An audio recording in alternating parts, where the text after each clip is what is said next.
So, kumusta mga ka-noisy? Welcome back sa ating YouTube channel, Filipinoisy. So, ngayong araw guys, update ito guys patungkol sa 167 Chinese national na nahuli na ni-raid ng Pogo. Related ito doon sa case ni Bamban Tarlac Mayor Alice Go, na siyang pinaghihinalaan ng karamihan sa atin dito, mga Pilipino na baka spy nga daw ng China. So, something's fishy nga naman. So ito na nga, nagbunga na nga yung investigasyon nila at meron na nga mga Chinese national na pinapadeport.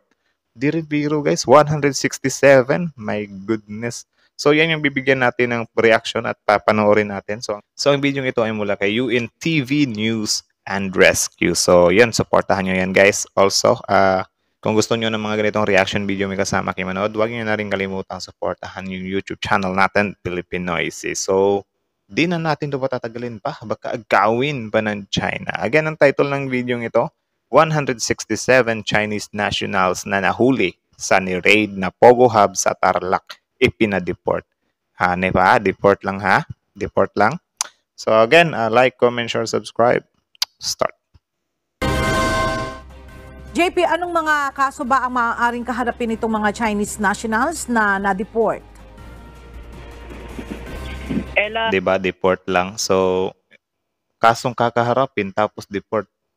Baka siguro ang ibig sabihin ni Madam ay doon nagkakasuhan sa kanila tapos tayo, ang gagawin lang natin ay deport lang. Okay, tuloy.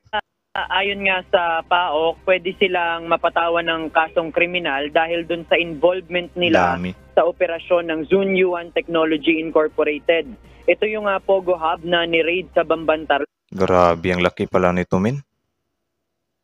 Grabe, Tapos kita nyo, ang ganda pa ng establishmento, min. Like, ginastosan talaga. Million din talaga yung perang inilabas dito, min. Solido eh. Di ba? Tuloy. At iniimbestigahan dahil sa posibleng surveillance activity nito sa bansa. Kanina, 167 'Di ba? Posibleng surveillance activity ng bansa. Tapos deport lang.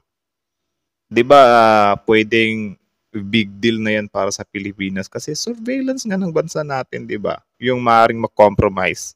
Ika nga nila baka nag-i-espiya yung mga 'yan. Tapos deport lang.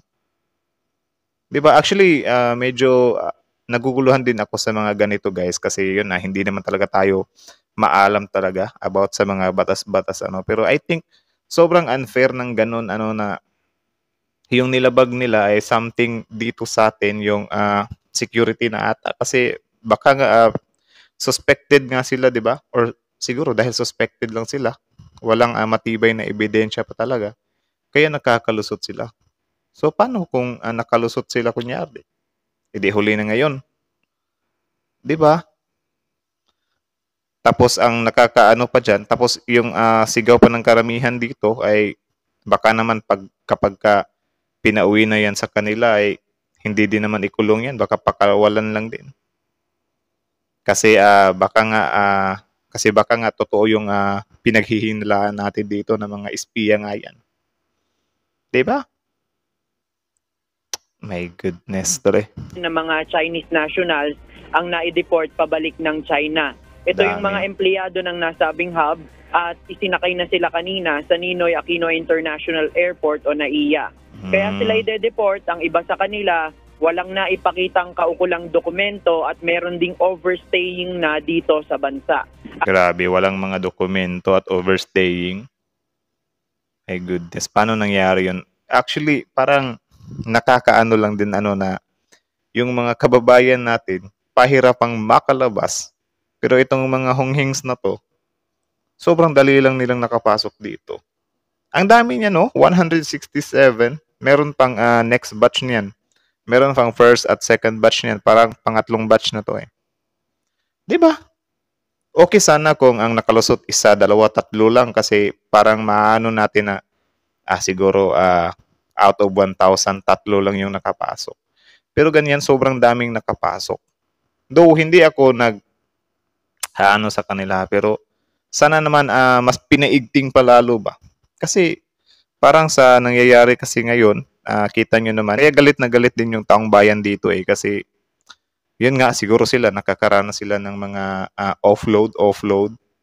'Di ba? Na pahirapan ng paglabas kahit na may mga pinakita naman. Yung iba hinihingan pa ng mga diploma, birth certificate, larawan ng pagkabata, something like that. Pero kapag itong mga taong to, bakit ang bilis lang nilang nakapasok dito? 'Di ba? Kita nyo naman, sinabi na mismo sa balita na may mga peke silang dokumento. Tapos overstaying na sila. 'Di ba? Yun lang talaga ang nakakapagtakamin. Paano sila nakakalusot? Kayo din ba napapaisip din kayo dyan? Comment nga kayo sa baba kung may idea kayo kung bakit nakakalusot ito samantalang tayo. Pahirapan tayo makalabas sa bansa natin. 'Di ba? Comment down below kung may idea kayo guys or ano yung opinion nyo dito. Pasensya na medyo puputol-putulin natin to kasi balita to min eh. Tuloy. Ang batch na ito ang pinakamalaking batch na pinadeport ng Presidential Anti-Organized Crime Commission doon sa nahuling Pogo Hub. Ayon sa PAOK, ang Chinese government na ang bahalang magpaimbestiga sa mga deportee. Ginapos sila guys. Ngayon, may mga nag-comment dito ngayon. Sinasabi nila, naku kayo, ginagapos nyo yung mga Chinese na yan. Baka magalit na naman yung China. Huwag na daw ipakita, baka magalit daw yung China.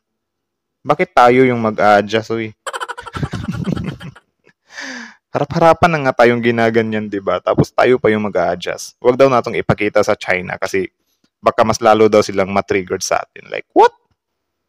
Huwag daw gapusin yan kasi para daw yung paghahamon. Like, what? Paano naging paghahamon yan? Alam nyo ba kung bakit tinatali yung mga yan? Para yan in case, kasi sasakyan ng aeroplano yan eh. Para yan in case kung isakay na sila sa aeroplano, hindi sila magwala doon, hindi sila baka manggulo sila doon. Makadisgrasya pa ngayon. 'Di ba? Minsan talaga nakakainis din nung iba eh kasi yun, sobra na nga silang nagpapadala sa takot. Kinakantipan nila yung gobyerno mismo natin. Yung nag-effort na mahuli yung mga yan. Ma-transport yung mga yan. Though, okay lang din naman kasi parang yung China na ata yung sasagot sa gastos nitong pagpapadeport natin. 'Di ba? Ang lakas makaaning eh. Tuloy. Patunayang may kasalanan sila ay maaari silang maban sa Pilipinas at hindi na makabalik dito. At kung mapapawalang sala naman ay maaari silang makabalik at muling makapagtrabaho ng legal sa bansa. Babala ng PAOK. Ha? Ha? Wait lang. Bababalikin pa to? Kung may kasalanan sila ay maaari silang maban sa Pilipinas. Kung may kasalanan sila, maaari silang maban sa Pilipinas. Goods yun. Pero, at hindi na makabalik dito. At hindi kung mapapawalang sala naman ay maaari silang makabalik at muling makapagtrabaho ng legal sa bansa. Babala. Nako. Pag napawalang sala sila, maaari silang Pag napawalang sala daw sila, maaari silang bumalik dito. Ang tanong, saan ba ito lilitisin, guys? Kasi kung dito sa Pilipinas, parang tagilid pa nga rin eh. Ang pangit kasi parang meron na silang record, tapos pababalikin pa natin. Doon pa lang sa Pogo mismo, di ba? Pogo yung ino-operate nila na parang may mga kababalaghan. Obvious na yun eh. Tapos, bibigyan pa natin sila ng pagkakataon pa para makapagtrabaho dito. Sobrang luwag nun Pero yun nga, wala naman talaga tayong dyan. So, heto naman. Saan ba to sila lilitisin? Doon ba sa China? Ha? So, kung doon sila lilitisin doon at mapawalang sala sila doon, pwede silang ibalik dito. Nagtatanong lang naman ako kasi parang hindi ko sure kung di ba? I-deport na nga, di ba? Tapos, kapag patunayan sila or napawalang sala sila, pwede silang bumalik dito at makapagtrabaho. Tama ba yung pagkakaintindi ko? Pakicorrect nga ako, guys. Naguguluhan ako eh.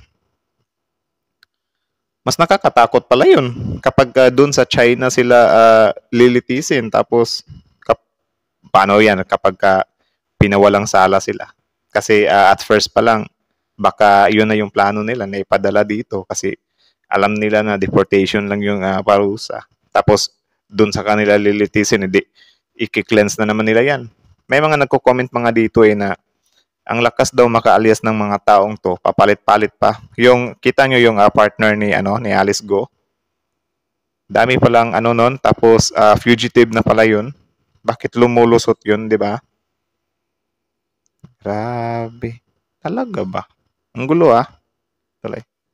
Ng paok sa mga foreign nationals na maaaring involved din sa ganitong illegal na aktibidad na gagawin ng ahensya ang kanilang tungkulin upang hulihin ang mga kriminal sa bansa at maipa-deport.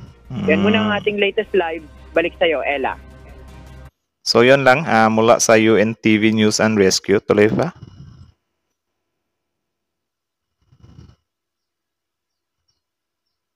So yun lang mula sa UNTV News and Rescue. Support nyo yan guys. Tapos yun, syempre bago nyo iwan yung channel natin, don't forget to like, share, and subscribe. Isang tanong, isang sagot. Payag ba kayo na pabalikin yung mga yan if ever na napatunayang or napawalang sala sila? Comment down below kung payag ba kayo. Kasi parang ako parang nakakapang-alangan Diba? Pero I think malabo naman din talagang mapawalang sala sila kung dito sila lilitisin. Di ko lang talaga sure kung saan sila lilitisin or lilitisin ba? Tama ba yung word na paglilitis? Something like that na parang yung abogado na ba or courty things na. Kung dito, yun, wala talaga silang lusot doon. Pero ang nakakatakot niyan kung doon sa kanila. Paano yan kapag pinawalang sala nila yan? Makakabalik dito. Ang swerte naman. Paulit-ulit lang tayo dito kung ganun man. 'Di ba? Alam naman natin na kung gaano talaga tawag diyan, kasupil itong China.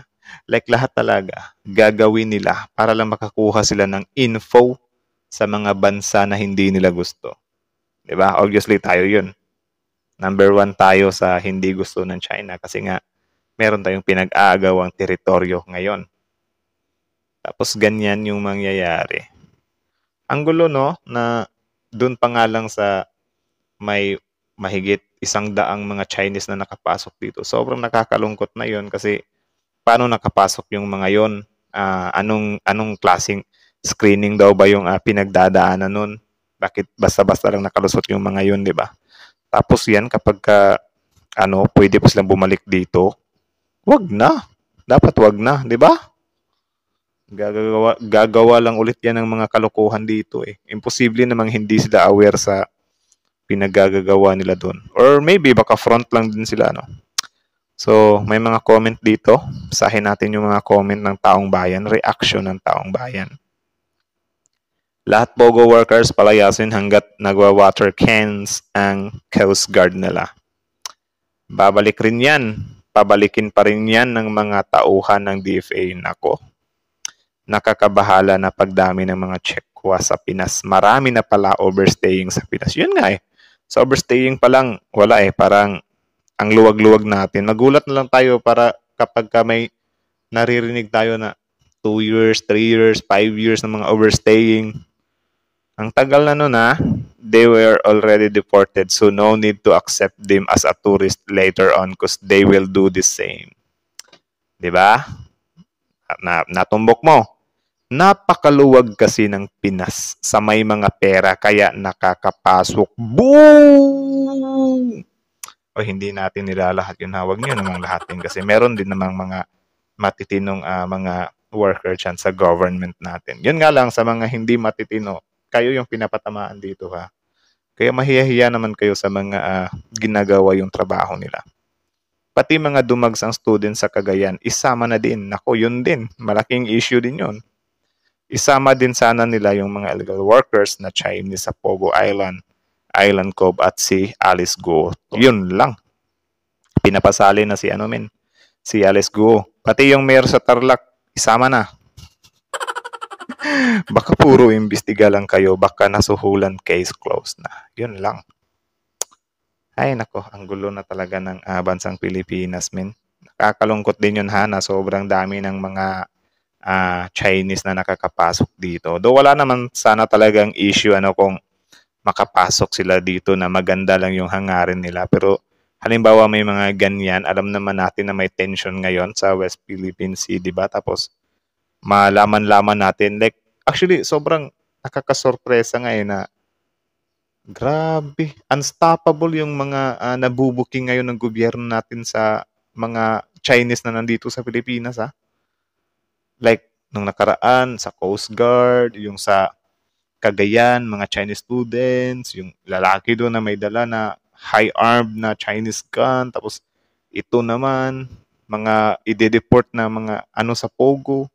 Like, sobrang dami, sobrang alarming talaga. Ano pa ba? Baka, nako, saan kaya yung iba? Sana matuntun din yung iba, na mga nagbabalot kayo dyan ng mga, eto pa, may mga Filipino pro-China pa tayo. Natawa din ako, may nag-comment doon na pati yung mga Filipino pro-China, i-deport din yan. Agree ba kayo guys, yung mga Filipino pro-China i-deport? Comment down below. So, yan lang muna. UNTV News and Rescue, tapos Philippine IC. Like, comment, and subscribe. Philippine IC is out.